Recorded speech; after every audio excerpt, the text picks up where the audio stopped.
So hello everyone, welcome to our channel. आज की इस वीडियो में देखने वाले हैं फाइलम सिलेंड्रेटा, जिसे निडेरिया भी कहा जाता है। ठीक है, तो आज हम इसके इंट्रोडक्शन, हैबिटेट यानी निवास स्थान, बॉडी स्ट्रक्चर और बाकी सारे जनरल फीचर्स या सामान्य लक्षण देखने वाले हैं।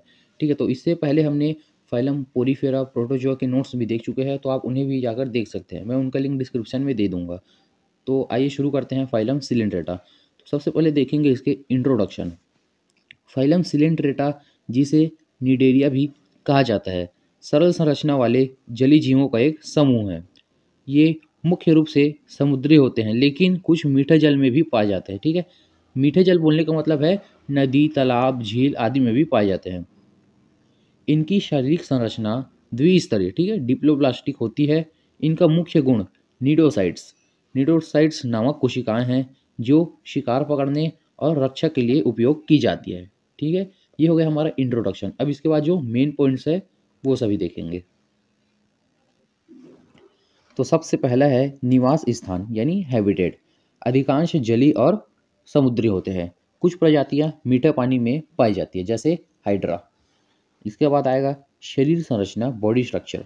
शरीर द्विस्तरीय डिप्लोब्लास्टिक होती है। बाहरी एपिडर्मिस और भीतरी गैस्ट्रोडर्मिस। ठीक है, बाहर के स्तर को एपिडर्मिस बोलते हैं और अंदर के स्तर को गैस्ट्रोडर्मिस के नाम से जाना जाता है। इनके बीच में मिजोल्गिया नामक जेली जैसी परत होती है। ठीक है, ये हो गई इसकी शरीर संरचना। अब देखेंगे इसकी समरूपता यानी सिमिट्री। सिमिट्री के अंदर लिखेंगे इन जीवों में रेडियल समरूपता रेडियल सिमिट्री पाई जाती है। इसका मतलब है कि इनके शरीर को कई समित भागों में विभाजित किया जा सकता है। ठीक है, और भी सरल शब्दों में देखें तो इनके शरीर को किसी भी एंगल से काटें तो वे एक दूसरे के मिरर इमेजेस को शो करेगी। इसका मतलब होता है रेडियल सिमिट्री। ठीक है, अब देखेंगे चौथा, संवहनी तंत्र और पाचन यानी डाइजेस्टिव सिस्टम। इनका पाचन तंत्र अधूरा होता है। एक ही छिद्र भोजन ग्रहण और अपशिष्ट त्याग दोनों के लिए कार्य करता है। इसके बाद हमारा नेक्स्ट पॉइंट है विशेष संरचना यानी निडोसाइट्स। ठीक है, तो ये निडोसाइट्स इसमें सबसे मेन पॉइंट्स है जो इन्हें सबसे अलग बनाती है। इसमें देखेंगे ये विशेष प्रकार की कोशिकाएं होती है जिनमें निडोब्लास्ट नामक संरचना होती है। ठीक है, निडोब्लास्ट नामक संरचना होती है।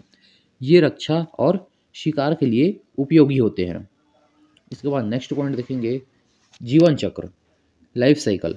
ये चक्र दो रूप में पाया जाता है, पहला पॉलिप और दूसरा मेड्यूसा। ठीक है, पॉलिप में देखेंगे यह स्थिर रूप होता है जैसे हाइड्रा, और मेड्यूसा यह तैरने वाला रूप होता है जैसे जेलीफिश। ठीक है, हाइड्रा एक ही स्थान पर होता है जो पानी के अंदर पाया जाता है, और जेलीफिश एक ही स्थान से दूसरे स्थान पर जाती है यानी तैरती है। ठीक है, तो ये होगा इसका जीवन चक्र। अब इसके बाद देखेंगे तो सातवां पॉइंट है रिप्रोडक्शन, प्रजनन। अब देखेंगे इनमें प्रजनन कैसे होता है। ये जीव लैंगिक और अलैंगिक दोनों तरीकों से प्रजनन करते हैं। ठीक है, यानी इसमें सेक्सुअल और असेक्सुअल दोनों प्रकार से रिप्रोडक्शन होता है।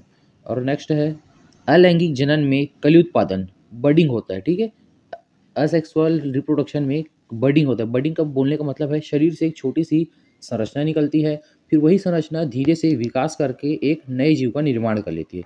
इसे बोलते हैं कली उत्पादन या बडिंग। आपने इससे पहले पढ़ा भी होगा। तो ये होगा इसके जनरल फीचर्स यानी मेन पॉइंट्स। अब देखेंगे इनके उदाहरण, एग्जाम्पल्स। सबसे पहला उदाहरण है हाइड्रा, दूसरा है जेलीफिश, तीसरा है सी एनेमोन और चौथा है कोरल्स। ठीक है, तो ये सभी फाइलम सिलेंड्रेटा या निडेरिया के उदाहरण हैं, एग्जाम्पल्स है। तो ये था आज का हमारा वीडियो, जिसमें हमने फाइलम सिलेंड्रेटा को डिटेल में देखा। अगर वीडियो पसंद आए तो वीडियो को लाइक करें और ऐसे ही नोट्स के लिए हमारे चैनल को सब्सक्राइब करें।